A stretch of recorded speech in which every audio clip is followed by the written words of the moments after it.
ស៊ូទ្រាំមួយគ្រាដើម្បីអនាគតវែងឆ្ងាយនៅក្នុងដំណើរជីវិតរបស់មនុស្សម្នាក់ៗយើងតែងតែជួបទៅនឹង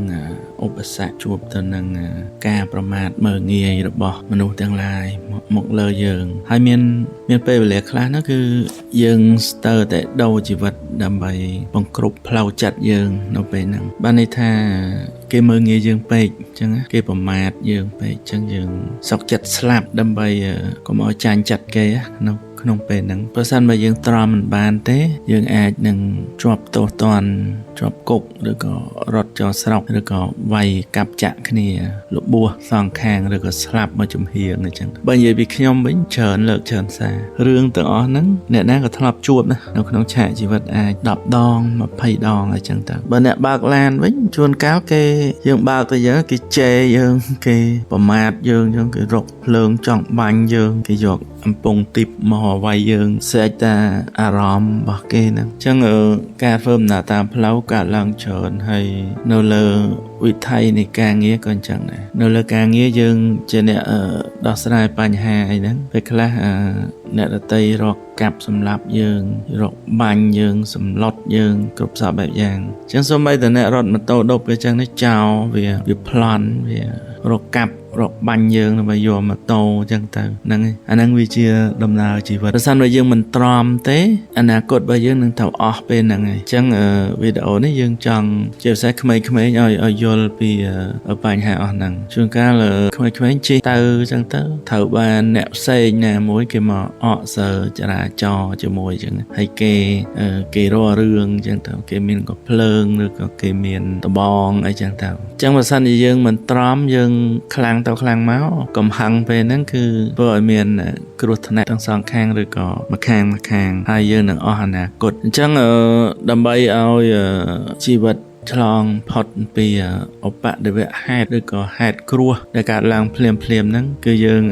ត្រូវព្យាយាមអត់ធ្មត់សង្កត់ចិត្តហើយយើងត្រូវដាក់គោលការណ៍មួយថាអាហ្នឹងវាជារឿងធម្មតាការធ្វើដំណើរនៅលើដងផ្លូវឬក៏គ្រោះដែលវាមកដល់ហ្នឹងវាគេអត់ស្គាល់យើងទេអញ្ចឹងវាជាការបញ្ចេញនៅអាកប្បកិរិយាមិនថ្លៃថ្នូរឬក៏ហិង្សារបស់បុគ្គលផ្សេងទៀតចំពោះយើងអញ្ចឹងគេអត់ស្គាល់យើងទេហើយបើសិនជាមិនកើតឡើងចំពោះយើងកើតឡើងចំពោះអ្នកផ្សេងក៏វាគង់តែរកវាយរកបាញ់ឬក៏ជេរអញ្ចឹងដូចគ្នាអញ្ចឹងពេលខ្លះយើងទ្រាំឲ្យផុតហើយមួយទៀតទំនោរឬក៏ចំនួននៅក្នុងអង្គភាពការងារអញ្ចឹងវាទាមទារឲ្យយើងតស៊ូអត់ធ្មត់ខំអត់សង្កត់ចិត្តហើយចេះអភ័យចេះបត់បែនហ្នឹងហើយបើយើងអត់អញ្ចឹងទេគឺធ្វើឲ្យយើងបាត់បង់ឱកាសហើយជាពិសេសយើងកើតមកក្រកើតមកលំបាកនេះត្រូវការអត់ធ្មត់ខ្ពស់ជាងអ្នកដែលគេមានសំណាងកើតមកជាកូនអ្នកមានរឿងដែលកើតឡើងនេះយើងត្រូវទ្រាំអញ្ចឹងបានចំណងជើងយើងដាក់ថាយើងទ្រាំបានមួយថ្ងៃដើម្បីអនាគតមួយជីវិតដូចខ្ញុំឯនេះបើសិនជាខ្ញុំអត់ចេះទ្រាំនៅក្នុងតែអត់មានណាគេដូចខ្ញុំទេព្រោះខ្ញុំទ្រាំមកដល់ពេលនេះប្រហែលជាមិនតិចជាង2000ដងបើសិនជាបងប្អូនអរគ្នាខ្ញុំនិយាយមិញថាគ្រោះ20លើពី10ទៅ20ប៉ុន្តែខ្ញុំថា2000ដងដោយសារតែជីវិតរបស់ខ្ញុំនេះគឺ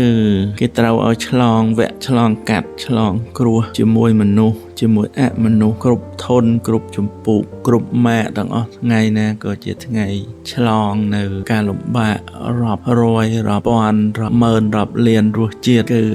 បងប្អូនអរគ្នាមិនអាចគិតដូចខ្ញុំបានទេបើបងប្អូនអរគ្នាស្គាល់ខ្ញុំថ្ងៃណាមួយខ្ញុំនឹងនិយាយការពិតទាំងអស់ហើយដោយសារខ្ញុំមិនអាចនិយាយការពិតបានដល់ថ្ងៃនេះខ្ញុំអាចនិយាយការពិតបានអញ្ចឹងខ្ញុំចង់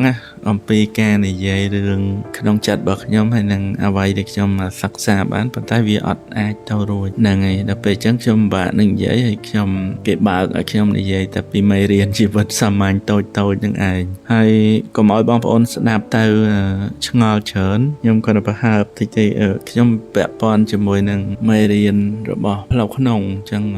គេឲ្យនិយាយព្រោះតែការងាររបស់ខ្ញុំឬក៏ក្តីប្រាថ្នាឬក៏បេសកកម្មរបស់ខ្ញុំ ពាក់ព័ន្ធនឹងការផ្សារភ្ជាប់ឋានមនុស្សនិងទេវតាអញ្ចឹងខ្ញុំលំបាកច្រើនណាប៉ុន្តែខ្ញុំមិនជាអីទេ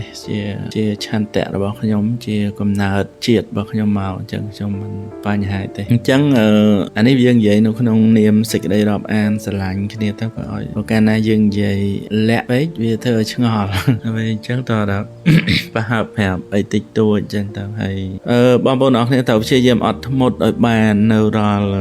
ហេតុការណ៍ដែលកើតឡើងចំពោះបងប្អូនអរគ្នាអញ្ចឹងបើសិនជាយើងអត់ធ្មត់មិនបានជីវិតយើងត្រូវដើរថយក្រោយឬក៏ជាប់តោសតន់ហើយអញ្ចឹងសរុបសេចក្តីមកបងប្អូនមិត្តភក្តិអរគ្នាដែលមានបរិស័យជាមួយខ្ញុំចង់ប្រាប់ថា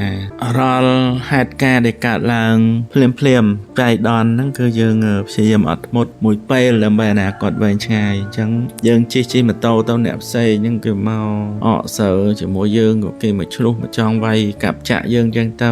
ចោលអញ្ចឹងទៅចោលរកម្មអញ្ចឹងទៅឬក៏សុកណាគេវាយគ្នាពីណាមកគេហត់ចោលហត់ឡើងគេច្រឡំយើងអញ្ចឹងយើងព្យាយាមបកស្រាយព្យាយាមអីទៅកុំវាយតប់អីហើយអ្នកបើកឡានហ្នឹងជួនកាលគេគៀគេណាសោះគេសបឹងស្រាឬគេជក់គ្រឿងញៀននេះណាគេសោះគេមករករឿងយើង